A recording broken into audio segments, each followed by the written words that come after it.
Tron podcast listeners, this is Rashad Woods, your host, and today I have a very special guest today, the embodiment of the American dream from Gambia, and has created a fascinating new app called Trips, which allows you to go down the memory wormhole and be a little bit nostalgic at the same time. Ebrima Jallow, ladies and gentlemen. Thanks, Tron. Thanks, Rashad. I'm calling the name of your show because it's it's fascinating when I saw the title of your show. I'm like, that's a very catchy name, you know. Yeah.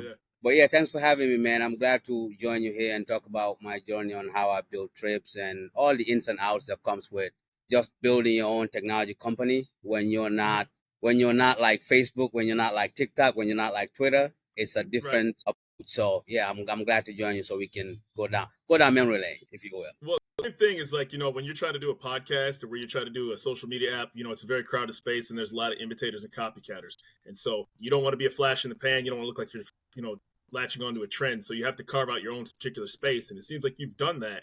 Can you tell us a little bit about your educational background? What led you into technology, AI, computer systems, and human connections? Yeah, so I have a very random way of connecting how I got to the technology space. I first look at the ATM, right? The way it worked. Simple, very sophisticated. And the first time I interacted with it, it's like, wow, you tell it what you need, it delivers exactly what you need. I mean, Rashad, how many times have you said, give me $40 and the ATM give you 60 or 20 or 100? So that had me thinking a lot like, man, what got to the development of this and what got it to this point to position? That's one. And the second thing it also taught me was just the simplicity of user experience, right? Right. You don't need to overcomplicate things. You don't need to, serve it as well. You can do exactly what you ask for, just what the people want, right? So that kind of drew me into just looking at how that's created, drew me into the computer science world, right? I wanted to do a lot of things though in the beginning. I wanted to do architectural drafting. I wanted to do accounting. I wanted to do screenwriting. That's just the fancy way of saying I was a confused man. I probably still am confused. But that's what life's all about, man. Yeah, exactly. So when I majored in software development, probably one semester into it, I saw another field called computer forensics, which is what I have a degree in, and I got drawn into it because of the just the investigative nature of it, like looking at cyber crimes and figuring out prints that were. You were ahead of the curve. Yeah. I tried. So then I'm like, wow, that sounds so sci-fi. That sounds like the kind of movies that I like to watch, right? I think the one angle that really got me interested is, people that send child pornography over the net and mask it with something else that somebody would not know. So it is the job of a computer forensics analyst to go in and, uncover that, right? Unmask it, decrypt it, and take those people to task, But however, there was an aspect of computer forensics that I didn't quite think is for me, and that is the idea that you have to write a report and probably show up in court to testify. There's just some legal aspect of it. I'm like, I don't think that part of it is exciting. So then, after I graduated, I didn't do much with computer forensics. I still gravitated toward, software development, just building things, making useful things that people can use, can touch, can feel, and create an experience for users. Yeah, definitely. And so I think that when it comes to computer forensics, there's like these myths that people, all they do is solve crimes all day, when in fact it's also about data protection services, data integrity, stop from hacking. I did a cybersecurity course from IBM online, and it was like, a lot of times, hackers use brute force where they just keep pounding at a server until it eventually cracks. You're right. So it's like a flood. It's like a dam. They just keep pounding away at it. And so what I found fascinating about your background is that, you came from Gambia, right? So how did what caused you first to actually emigrate to the United States from your background? Very good question. In Gambia, youth like myself, when you graduate high school, your next step, your most immediate inclination is to travel. You don't want to do nothing else other than just like go out there and explore the world. But for me, I always tell my friends, man, it was just too hot out there, way too hot. Well, I'm telling you, bro, it was way too hot. Like one day, when I was going to get a visa, I'm like, man, if I don't get a visa, it was too hot that day. Like it was really hot. So I'm like, man, if I don't get a visa, man, I'm gonna have to deal with this weather. Like, nah, that can't. I gotta dip out. I It kind finally hit you. It finally yeah, hit you. yeah, I got a dip. But also, on the other end of it too, just kind of exploring your capabilities, looking at the other side of the world, Mhm. looking at the things that you can do, spread your wings a little bit and Of see course, when you for explore on sure. the other end what that's like. That's how I landed in Philadelphia. That's how I was. That's where I was for my first year. I have connections here in Minneapolis. So I live in Minneapolis now with my family. Right, I saw that. Yeah. My friends live here. They were like, it's probably better up here. Come check it out. And I haven't been back since. Minneapolis is a beautiful city, by the way, too. It Yeah, really, you it in truly Detroit, is. right? Yes, yes. Yeah, In yeah. Minneapolis, I've had a I chance to go frequent up there Detroit. about 3 or 4 times. Yeah, it's really Yeah, nice. yeah, So, yeah. so you're into computer systems, right? And so I'm imagining you. I can't, even though I'm not a programmer. You're a very, curious individual like myself. So I have to imagine when you're getting computers and when you're getting technologies, you seem like the type of person that has to break something and then put it back together. And then that's just kind of how you're going to figure it out to make sure not that you're just the end user, but that you know how the process actually works and how it's assembled. And so while you're doing that, you decided to become an entrepreneur as well too and created your app Trips. So please, I researched it a little bit, but for the show itself, tell us about Trips. Yeah, so Trips was born out of, a lot of times in the software development world, right? You either are solving a problem that people are going through or you're solving a problem that you are going through, right? Right. Those are the two inventive ways to create stuff. So with Trips, I'm a 90s kid, right? Notorious B.I.G., Tupac, Michael Jordan, Mobb Deep, Bone Thugs, you know what I'm saying? This So guy right I here. spent yeah, you know what I'm saying? So I spent a lot of time researching or going back visiting that a lot, right?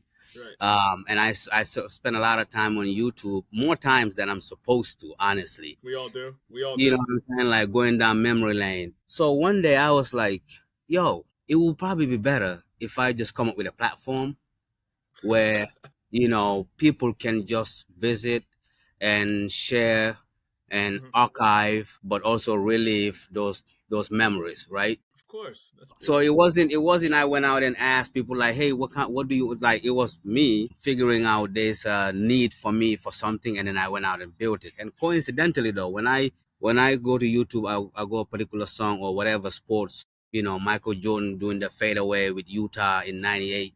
The comments are always fascinating to me. So I'm like, there's a demand for this. The same thing I'm thinking.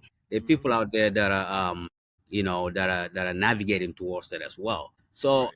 I've sat on the idea though for a long time, right? It wasn't until 2020 during the pandemic, Awful. ESPN had a show, very awful, right? ESPN had a show called The Last Dance, Michael Jordan's last year. I don't know if you saw it. Yes. And that thing had so much viewership because obviously everybody was home at the time, right? But I think the commentary around it, that's when I sat down, I'm like, you know what? I gotta start building this thing Yeah. because Yeah. it aligns exactly with what I'm seeing and the For sure. people's nostalgic behavior, Right. reliving their past, and the many things that we saw that we never knew, like the behind the scenes. Of Dennis course. Dennis Rodman becoming the first guy to like take a day off on a basketball like during the season. Like I didn't know he invented that. Yeah. So I saw the commentary around it. I'm like, yeah, you know what? It's time. I've been sitting on this idea, but just because the appetite for what I'm seeing, Hmm. it's probably time to go ahead and build this.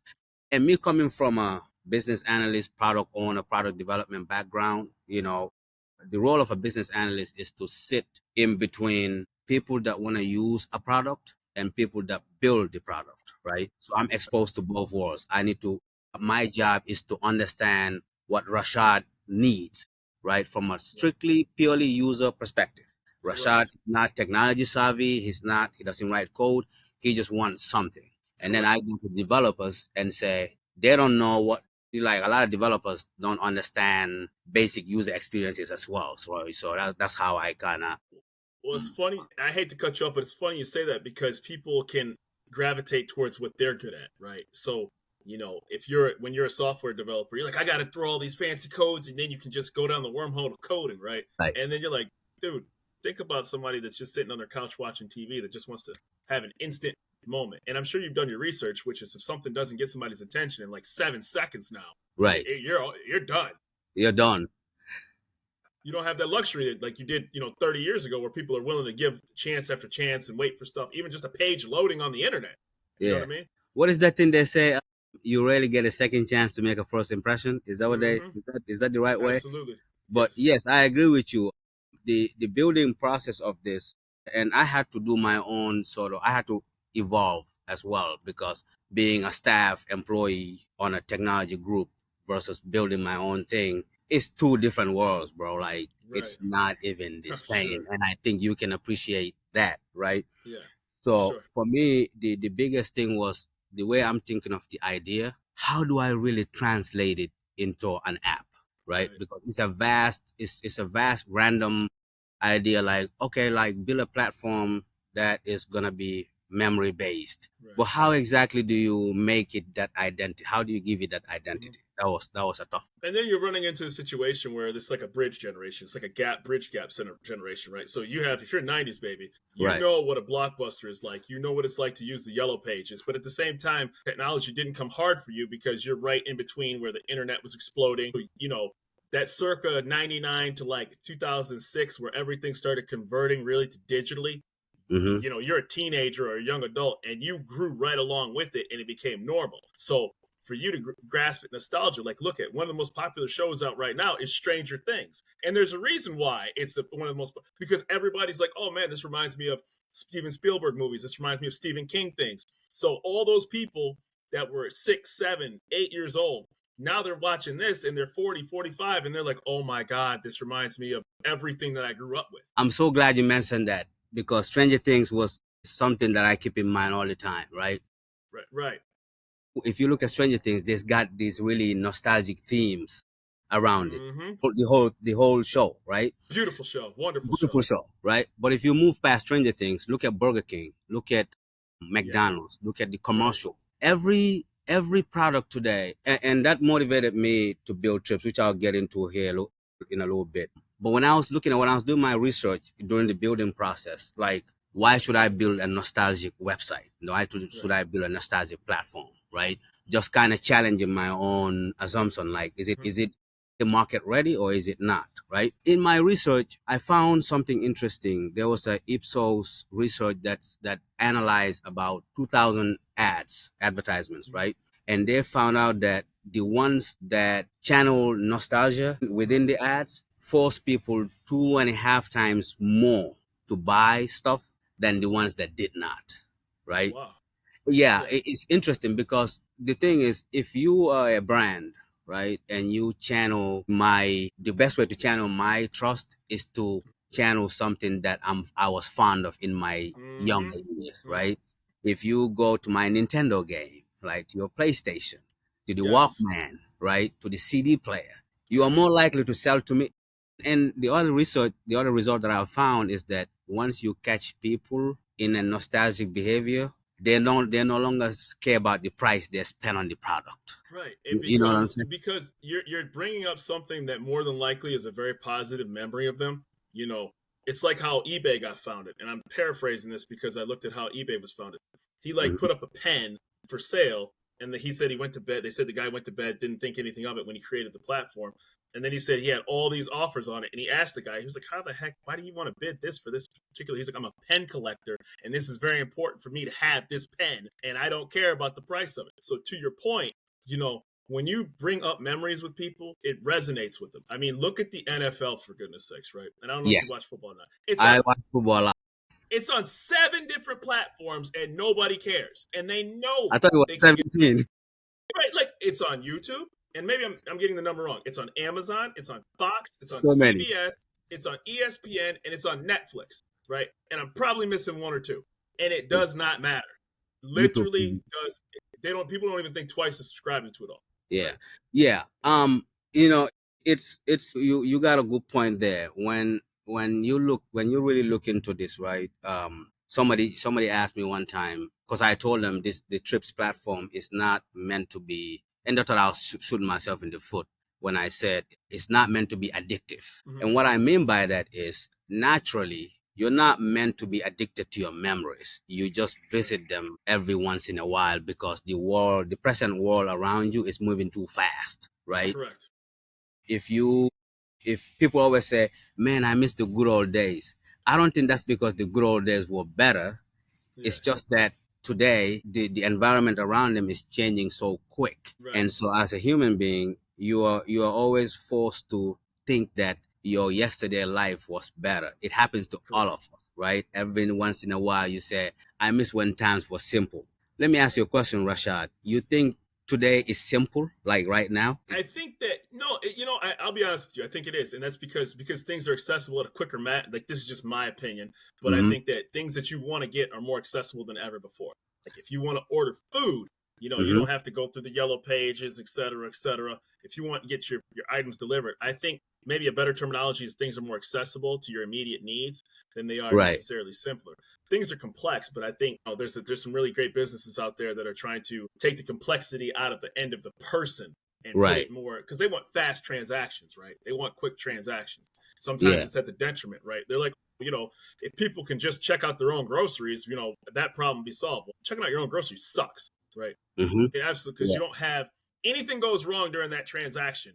You're waving the person down, you're already upset, and then your emotions start getting a certain way. So I think Yeah. accessibility as opposed to simpler is probably a better way to describe Yeah, I asked the question because I'm sitting here thinking in 20, 30 years, we're going to be looking back to them and be like, man, we missed the simpler times.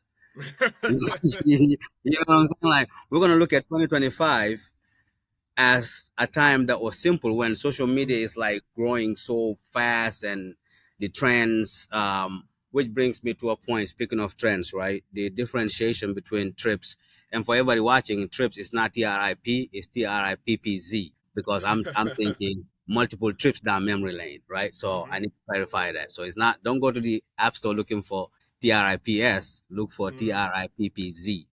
Good note. Good note to make. But I'm saying that to say that, with the differentiation model, right? When we were building this, when I sit with the team, the thing that I like to remind them mostly is the trips platform should be of experience and discovery all at the same time, Right. right? Right. Because for someone who was not born in the 70s or born in the early 2000s or 90s, Completely you different can have perspective. your own memory lane, but you can start seeing things like, P Funk, Parliament Funkadelic. You know what I'm Right. saying? Like you're discovering new things. George Clinton getting on stage. I watched a video where George Clinton was way ahead of his time. The technological things that we're doing on stage in the Yes. 70s, like 3D. They were saying 3D back then. I thought 3D For was like sure. was like Yeah. right now.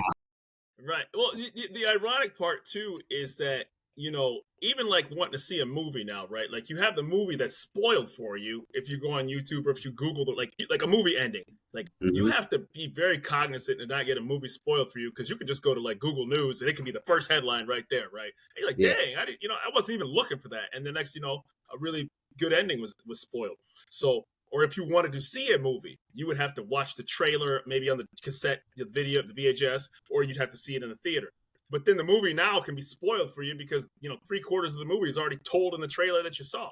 So Yeah. sometimes you have to like remove yourself from the current events. Be like, I need to purposely stay away from anything because I actually want to experience something now, as opposed to have it being spoiled in advance for me. Which is crazy because you just said something that reminded me of back in, I don't know, '05, '06. I used to come home to know the score of the basketball game. Like I Mm-hmm. wouldn't know. I would be at work and I wouldn't know what the score was. Right? Mm-hmm. If the Sixers are playing with the Lakers, I'm like, man, I like when I get home, and it didn't occur to me to watch a replay because like, I watch the highlights on ESPN. But isn't it amazing? Just in a matter of 20 years, like you can't wait. You don't have to get home to know what's happening. Like Not at all. you get Not it at in all. real time. But I remember getting home to know what the game score was. Like as I'm talking here, I'm thinking about this, like it's striking me as really fascinating. And that's what I was pointing out about the differentiation between,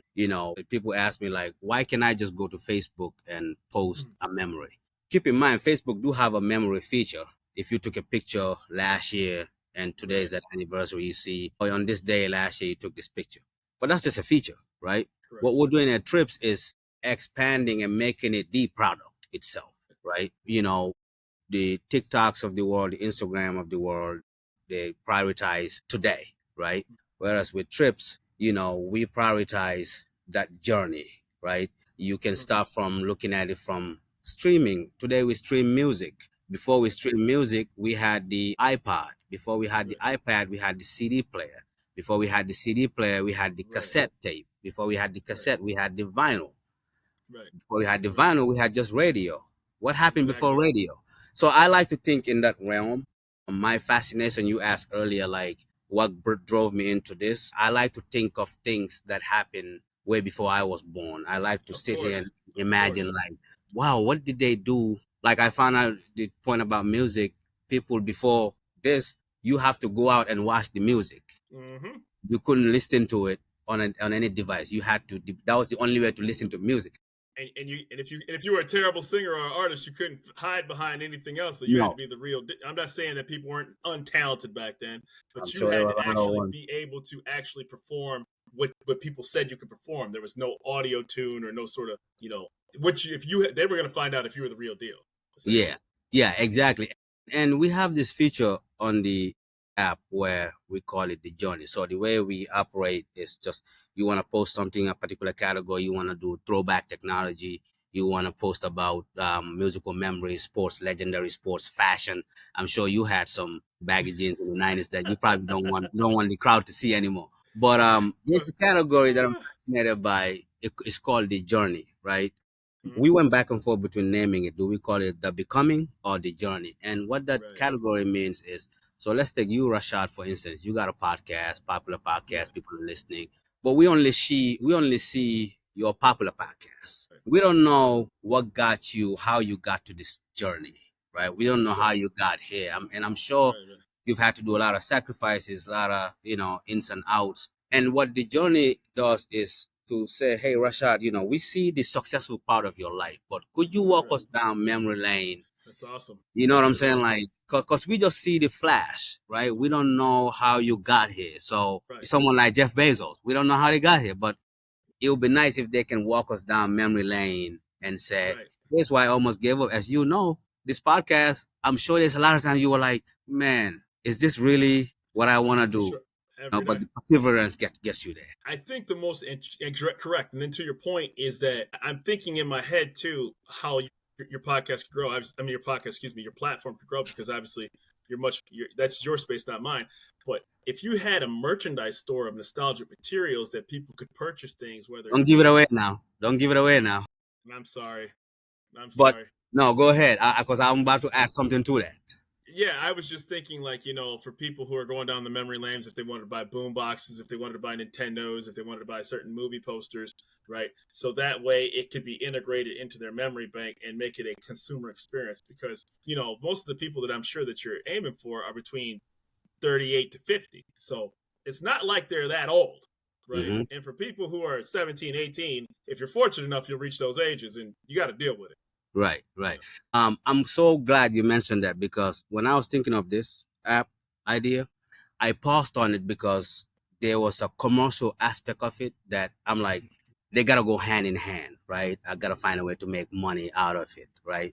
So one day, it was July 4th, 2022, I took a walk to the lake and I'm walking, I'm thinking like, and then it clicked, like, oh, you need to do this, do that. Well, I Right. got back in my car, went home so that I don't forget what I'm thinking about.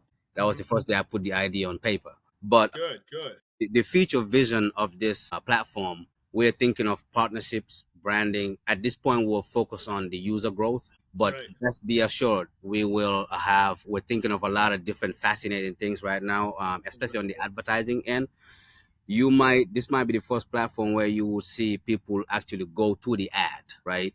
Right. Without Yeah. giving too much away on how we're Of thinking of it. course. Of Um, course. the way I'm thinking of the way advertising works. When you're watching YouTube and your ad come in, you're 90% likely to click out of the ad, right? What if you don't have to do that? What if it's the Right. opposite, right? That's how For we're sure. thinking of many things on the commercial front. To your point earlier, yes, we do have those, Yeah. and keep following, and you will see one day we're gonna Yeah. come back to this show on Of a course. I'm nostalgic looking forward to it. on a memory lane, and we're gonna be like, yo, Rashad, Well, remember when we're talking yeah. about this? What do you think now, right? Well, it's just a natural evolution. And more importantly, it's that you know the lane that you're in. This is me just from a user experience that was like, man, if I'm already on here, I would love to see like a poster of like a a Ghostbusters poster or a, Who Framed Roger Rabbit kind of poster that's in there, like, Yeah. oh man, this is available. This reminded me of my childhood. Yeah. So where can people? I always ask this of all my guests because I think they don't need me. They've never needed me. I'm just a person that's just fortunate enough to talk to you all. How can people find Ebrima Jallow? I'm on Twitter. Fulani Dude, Fulani Dude. I don't need to spell dude, but I'm on Twitter. I'm on Instagram, Fulani Dude as Yeah. well. I'm on LinkedIn. Check me out. I'm on Facebook, Ebrima Jallow, and the app, both Okay. platforms, iOS, Android, and we have a website as well, www.gettrips.com. Right. On there, you can walk your way through the app and just kind of look at the theme of what we have. So, Oh man, and I think I always say this to almost all of my guests, but I don't think a half an hour does justice to what you actually are accomplishing and continue to accomplish. But I'm just fortunate enough to be able to get a small fraction of what you're able, out of your time and what you're able to do and accomplish. And I think that for what you're doing, it resonates with somebody like me because, to be honest with you, I'm a child of the same era, and it spurs some really good memories and thoughts. And I hope that I'm gonna download it and have a chance to really dive into it myself. yeah, and one last point, you talked about the target age, right? Basically, we're Mm-hmm. targeting anybody that whose brain is large enough to carry Right. some memories. You could be 20 Right. and you start thinking about when you were 15. You could Of be 25. course, of course. You know what I'm saying? Like it peaks the more Yeah, you grow. But one absolutely. thing, Rashad, man, I watched your show, man. I really appreciate the angle you take, the respectful Mhm. tone, the what you extract out of people. I enjoyed your episode with what's her name? I think it's Demi Yes. Demi or Mhm. something like that. It's Okay. Ethiopian lady, restaurateur. Very, very interesting, man. Just talking about her journey and shedding light on what's Yes. the things Yes. you want to do and the things she been through.